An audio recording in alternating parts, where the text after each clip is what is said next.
Hi అండి అందరికీ. Finally మేమైతే తిరుపతి వెళ్ళబోతున్నామండి. మనం వెళ్ళాలనుకుంటే కాదు కదా, స్వామివారు రప్పించుకుంటేనే మనం తిరుపతి వెళ్ళగలం. అలాగే మాకైతే ఇప్పుడు పిలుపు వచ్చింది. మేమైతే పెళ్ళైన కాంచి వెళ్దాం అనుకుంటున్నాం, కానీ అవ్వలేదు.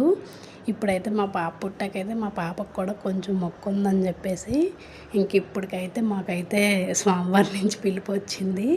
ఇప్పుడైతే వెళ్తున్నాం. అందుకని చెప్పేసి ట్రైన్లోకి అయితే నేనైతే ఫుడ్ అయితే ప్రిపేర్ చేస్తున్నానండి.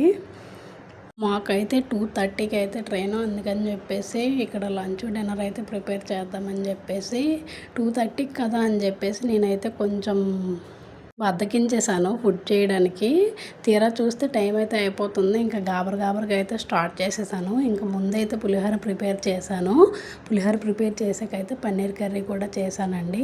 పన్నీర్ కర్రీకి ఇంకా చపాతీ కూడా ప్రిపేర్ చేశాను. చపాతీ అయితే ఇలా పేపర్లో అయితే రోల్ చేసేసాను. పులిహోర అయితే ఒక స్టీల్ బాక్స్లో ప్యాక్ చేసేసాను. అలా పన్నీర్ కర్రీ కూడా ఒక ప్లాస్టిక్ బాక్స్లో అయితే స్టోర్ చేసేసాం. ఇంకా మా పాపకు హాట్ వాటర్ కూడా పెట్టేసాం.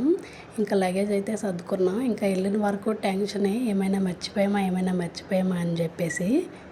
మాకైతే అనకాపల్లి స్టేషన్ నుంచి ట్రైను మన దగ్గర నుంచి అయితే ఒక 20 మినిట్స్ అయితే టైం పడుతుంది రైల్వే స్టేషన్కి అయితే వెళ్ళడానికి.